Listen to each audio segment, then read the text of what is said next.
You walk into your bank, hand over $1,000. The teller smiles, types something into the computer, and says, "You're all set." And you walk out feeling responsible, mature, like you're doing the right thing with your money. But here's what that teller didn't tell you. The moment you walked out that door, your bank started lending your money to someone else. Not next week, not after some approval process. Almost immediately. And the wildest part? It's completely legal. It's completely intentional. And it's been happening your entire life without anyone explaining it to you. My name is Jack, and I spend way too much time going down rabbit holes about how money actually works in this country. If that's your kind of thing, hit subscribe. Because here's the thing nobody teaches you in school. Your bank does not keep your money sitting in a vault with your name on it. That image, stacks of cash, perfectly preserved, waiting for you, that's a movie. That's not banking. That has never been banking. What's actually happening is something called fractional reserve banking. And once you understand it, genuinely understand it, you will never look at your checking account the same way again. So what is fractional reserve banking? Simple version. Banks are only required to keep a fraction of your deposit on hand. The rest,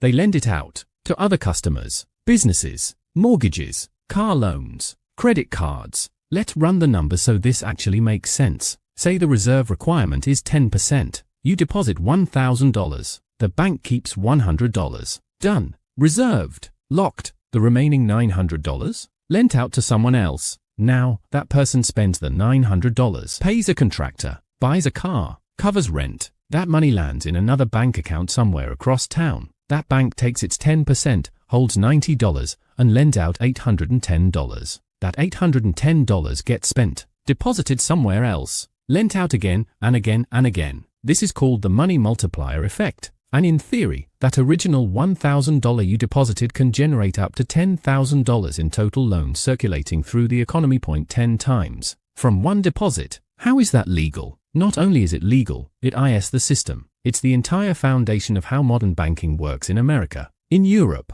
pretty much everywhere. And here's what most people don't realize. It works because of one assumption, one critical assumption that the whole thing depends on. Not everyone withdraws their money at the same time. That's it. That's the bet the bank is making every single day. And statistically, historically, they've been right. Most people aren't rushing to pull their cash out on a Tuesday morning. They're swiping cards, making transfers, leaving balances untouched. Banks know this. They count on it. And it works. Until it doesn't. You've heard the phrase bank run. This is exactly what that means. If enough people panic, if enough depositors all try to pull their money out at the same time, the bank runs out of cash. Because remember, most of it isn't there. It's been lent out. It happened during the Great Depression. It happened in 2008. And it happened as recently as 2023, Silicon Valley Bank. Depositors got nervous. Word spread. People started pulling money out. Within 48 hours, one of the biggest bank failures in American history. Not because the bank was completely broke on paper,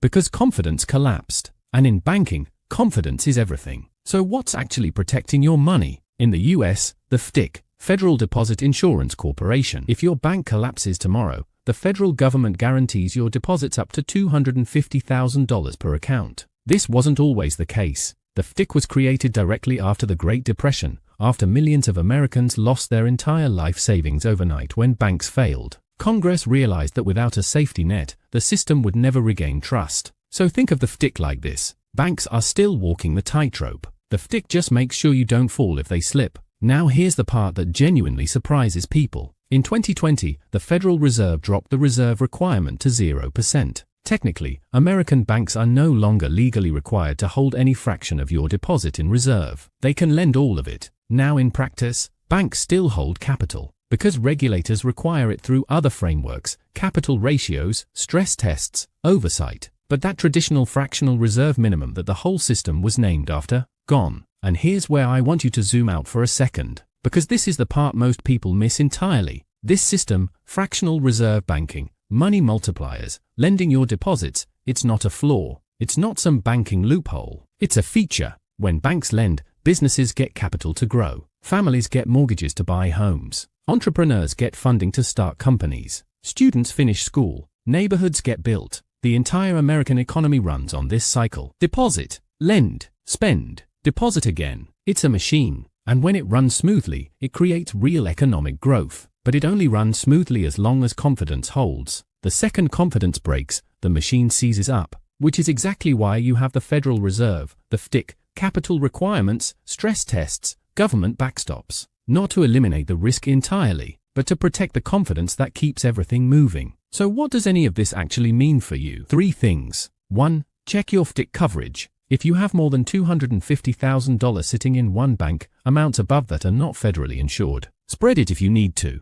2. Understand why interest rates affect your life. When the Fed raises rates, banks lend less, money slows down. When rates drop, lending picks up, money moves faster. Your mortgage, your car loan, your savings return, all connected to this same machine. 3. Don't panic based on headlines. Bank runs are driven by fear more than reality. Understanding the system makes you a calmer, smarter person inside it. Here's the truth that most Americans never learn. Your bank isn't storing your money, it's using it constantly. And that's not inherently dangerous, as long as the confidence, the regulation, and the backstop stay in place. The system has been built, broken, and rebuilt over more than a century. And understanding how it actually works puts you in a completely different position than the person who just assumes their money is sitting safely in a vault somewhere. Because in this country, financial knowledge is its own kind of advantage. If this video changed how you think about banks, hit the like button. It helps more than you know. And if you want more videos that actually explain how the financial system works, not the textbook version, the real version, make sure to subscribe and comment for next video topic. Thanks for watching.